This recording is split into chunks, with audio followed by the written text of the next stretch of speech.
నమస్తే అమ్మా. నమస్తే అండి. నెక్స్ట్ ఎవరు గెలుస్తారనుకుంటున్నారు 2024 ఎలక్షన్? జగన్మోహన్ రెడ్డి గారే. ఎందుకండి? ఎందుకంటే ఆయన ఈ 5 ఏళ్ల పరిపాలనలో కూడా మన రాష్ట్రంలో ప్రతి ఒక్క జిల్లాని కూడా ఏ జిల్లాని వదలకుండా విద్య, వైద్య పరంగా నెక్స్ట్ ఆయన ఇస్తానన్న నవరత్నాలే కాకుండా మిగతా మిగతా సర్వీసెస్ కూడా చేయించారు. ప్రతి ఒక్క పథకం కూడా అమల్లోకి తెచ్చారు. ఇస్తానన్న పథకాలన్నీ కూడా అమలు చేస్తారు ఆయన. ప్రతి ఒక్క డిస్టిక్ కూడా అభివృద్ధి చెందింది.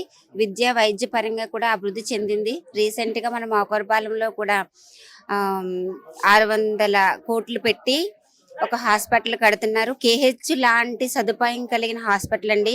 ఇక్కడ నుంచి కనీసం ఏ రోగికి బాగోకపోయినా మనం వైజాగ్ కేహెచ్కి వెళ్ళి అక్కడ చేయించుకునే లోకల మధ్యలోనే మరణించే వాళ్ళు చాలా మంది ఉన్నారు. కాకపోతే ఇక్కడ మాకోరపాలెంలో రావడం, చాలా మందికి వైద్య సేవలు అందడం కూడా చాలా బాగుందని మేము అందరం కూడా గర్విస్తున్నామండి.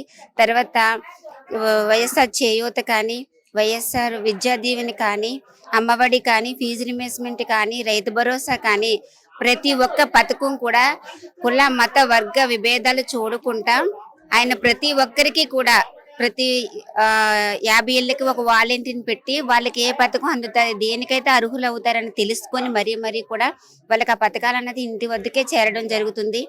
అసలు లంచాలు అనేవి కూడా ఎక్కడా లేదు. ఒక క్యాస్ట్ కావాలంటే మండలాఫీస్ చుట్టూ నెలల తరబడి తిరిగేటోళ్ళమండి. ఒకప్పుడు లంచాలు ఇచ్చి చేయించుకునేటోళ్ళం. కానీ ఇప్పుడు ఒక క్యాస్ట్ కావాలంటే వాలంటీర్ చెప్తే వాలంటీర్ వచ్చి అప్లికేషన్ తీసుకువెళ్ళి సచివాలయం అప్లై చేసి మళ్ళీ మా ఇంటికి వారం రోజుల్లోనే తీసుకొస్తున్నారు.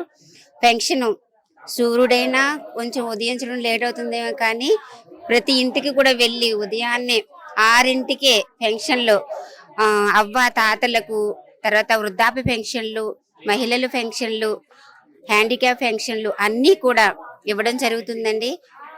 అప్పుడు ఆయన చంద్రబాబు నాయుడు గారు చాలా పథకాలు పెట్టారు, 500 పైగా పెట్టారు. కానీ ఆయన ఒక్కటి కూడా నెరవేర్చలేదు. కానీ ఈయన పెట్టిన ప్రతి ఒక్క పథకం కూడా నెరవేర్చారు.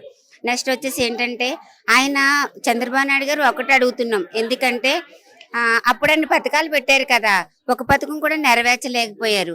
కానీ ఈ పథకం పెట్టాము, ఇది నెరవేర్చామని ఆయన చెప్పుకోలేకపోతున్నారు ఈయన.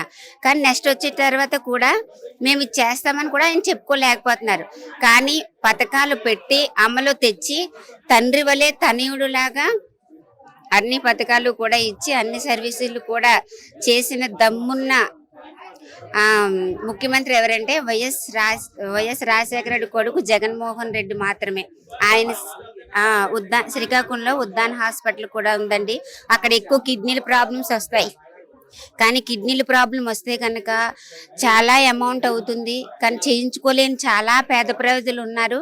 వాళ్ళ కోసం అక్కడ కిడ్నీలు ప్రాబ్లం అయిన వాళ్ళందరికీ కూడా ఉచితంగా చక్కగా వైద్యం చేస్తూ సేవలు అందిస్తున్నారండి.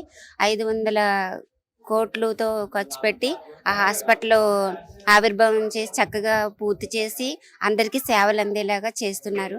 నిజంగా మన సీఎం జగన్మోహన్ రెడ్డి గారికి అన్ని పథకాలు పెట్టి కూడా హ్యాండ్సప్ చేయాలి ఆయనకి. ఇప్పుడు మన సచివాలయం ఉద్యోగస్తులు కానీ, వాలంటీర్లు కానీ ఎంతో మంది నిరుద్యోగులు ఒక ఉద్యోగ ఉపాధిగా బ్రతుకుతున్నారండి.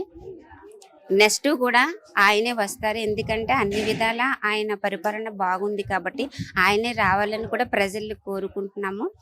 నెక్స్ట్ వచ్చి కూడా ఆయన మంచి పనులు చేయాలని, ఇంకా రాష్ట్రాన్ని అభివృద్ధి చేయాలని కోరుచు. నమస్తే అండి. నమస్తే అండి. జగన్ గారి పాలన ఎలా అనిపించింది 5 సంవత్సరాలు? చాలా బాగుందండి. ఏం నచ్చింది బాగా? అతను రైతు భరోసా అని, విద్యాదీవెన అని అన్ని బాగా చేశారు కాబట్టి.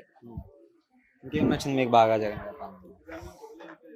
అమ్మఒడి, తర్వాత అవే ఏంటయ్యి సచివాలయంలో కానీ సచివాలయాల ద్వారా మీకు ఏ విధంగా యూజ్ అవుతున్నాయండి?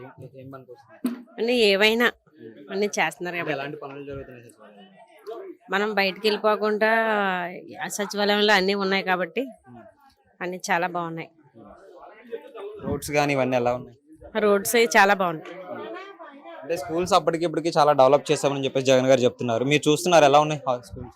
ఇంగ్లీష్ అలాంటి హిందీ అని బాగా చెప్తున్నారు. వినాలంటే బాగుంది కానీ ఇప్పుడు మన జగన్ అన్న వచ్చిన కానీ చాలా బాగుంది. స్కూల్లో ఏం బాగుంది? స్టడీ బాగుంది, డెవలప్మెంట్ బాగుంది, అన్ని చాలా బాగున్నాయి. మళ్ళీ జగన్ వస్తారంటున్నారు కదా, మరి ఇప్పుడు చంద్రబాబు పవన్ కళ్యాణ్ గారు కలిసి వస్తున్నారు కదా, సో జగన్ ఏమైనా ఓడించగలుగుతారా?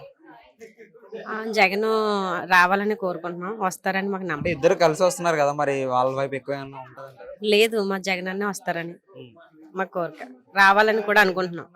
అంటే పథకాలన్నీ సరిగా అందట్లేదని చెప్పేసి కొంతమంది అంటున్నారు కదా, మీకు ఎలా ఉన్నాయి పథకాలు? అన్నీ మాకు బాగా అందుతున్నాయి. పెన్షన్ అవనాయి, రైతు భరోసా అవనాయి, విజయదేవన్ అవనాయి. పిల్లలకి అన్నీ బాగానే జరుగుతున్నాయి. మా పిల్లలకి కూడా అన్ని ఊళ్ళో వాళ్ళు కూడా రైతు భరోసా అన్ని చాలా బాగా ఉన్నాయి కాబట్టి కావాలని కోరుకుంటున్నాం. మీ సైడ్ రోడ్లు ఎలా ఉన్నాయి? అంటే చాలా మంది రోడ్లు బాగాలేదని అంటున్నారు కదా. మా రోడ్లు అయితే చాలా బాగా వేశారు, బాగున్నాయి. నమస్తే అన్న. నమస్తే. సో ఏపీలో ఎలక్షన్స్ రాబోతున్నాయి కదా, నెక్స్ట్ ఎవరు గెలుస్తారు అనుకుంటున్నారు? వైసీపీ గెలుస్తుందని అనుకున్నాం. ఎందుకండి?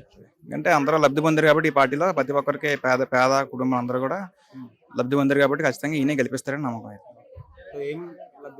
లబ్ధి ప్రతి పథకం అది అభివృద్ధి సంక్షేమం కానీ అభివృద్ధి కానీ ప్రతి ఒక్కరు లబ్ధి పొందే దీని విధంగా ఎన్నో పథకాలు ఎన్ని ప్రతి ఒక్కరికి చేకూరే కాబట్టి అందరూ దీనివల్ల మంచిగా సంపాదించుకున్నారు. నెక్స్ట్ ఏంటంటే ప్రతి దానికి ఈ యొక్క పథకాలు లబ్ధి పొందారు కాబట్టి మనం ఈ విధంగా నిర్ణయం తీసుకుంటాం. అంటే చాలా మంది అనేది ఈ పథకాల ద్వారా సోమరిపోతులు అవుతారని అంటున్నారు కదా, సో ఈ పథకాల ద్వారా వాళ్ళు ఏం ఉపయోగించుకున్నారంటారు? సమర్పోత అయితే ఎవరు, ఎందుకంటే ఖచ్చితంగా అందరికీ ఉన్న వాళ్ళకే ఉంటాయి, కొంతమంది లేని వాళ్ళు ఉంటారు. అందరికీ ఇష్టం ఉంటారు గ్యారంటీ లేదు కదా. చాలా మంది వచ్చేదా చాలా వరకు ఉపయోగించుకున్నారు. వాళ్ళకి తిండికి వచ్చి అనేసి చాలా మంది తిండి లేక కూడా బతుకుని ఉన్నారు. ఈ విధంగా గ్రామాల్లో చాలా మంది తిండి లేకుండా కొంచెం ల్యాండ్లో వాళ్ళు చాలా మంది ఉంటుంది. ఒక రైస్ కొనుక్కోవాలంటే ప్రతి ఒక్కరు డబ్బులు కావాలి. దీనివల్ల చాలా వరకు వాళ్ళకి ఉపయోగపడుతున్నాయి డబ్బులు అనేవి. రైతు భరోసా అనేవి ఇప్పుడు ఎరువులని మనకి కూలీలు ఛార్జీలు పెరిగాయి కాబట్టి దాని విధంగా అనుకూలంగా ఇవి ఉపయోగపడుతున్నాయి రైతు భరోసాలు అనేవి.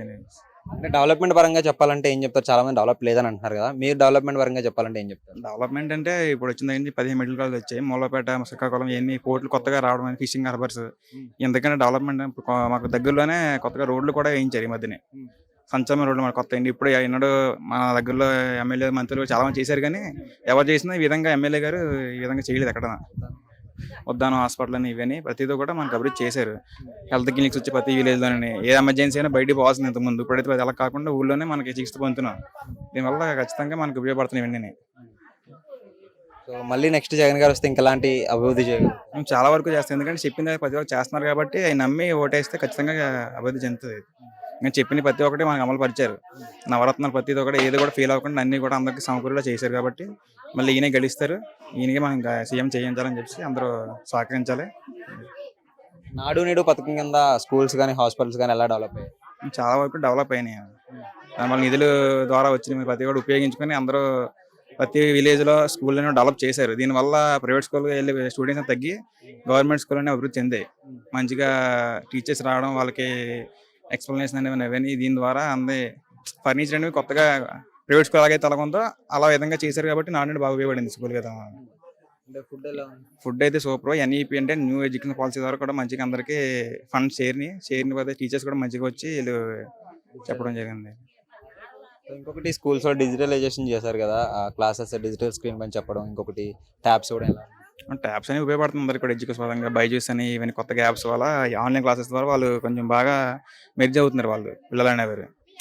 సో టీచర్ చెప్పిన దగ్గర ఇంటికి వచ్చా కూడా వాళ్ళు కొత్త విధానం నేర్చుకోవాలంటే ఇవి ఒక ట్యాబ్స్ అని ఇవన్నీ అందరికీ అనుకూలంగా దొరకవి. ఇది ఇవ్వడం వల్ల అందరికీ దీని ద్వారా విద్య అనేది అందుతుంది కాబట్టి చాలా వరకు చదువుకునే ఉపయోగపడుతుంది ట్యాబ్స్ అనేవి. డిజిటలైజేషన్ అనే ప్రతి తెలియనివి కూడా అందరూ తెలుసుకుని పిల్లలకి వేస్తాయి. అడ్వాన్స్ ఎడ్యుకేషన్ అంటాం కదా, అడ్వాన్స్ ఎడ్యుకేషన్ అంటే ముందుగానే మనం ఉన్నదానికంటే ముందు ఎడ్యుకేషన్ తీసుకురావడం అడ్వాన్స్ ఎడ్యుకేషన్ అంటాం. ఆ విధంగా డిజిటలైజేషన్ ఉపయోగపడుతుంది మనకి.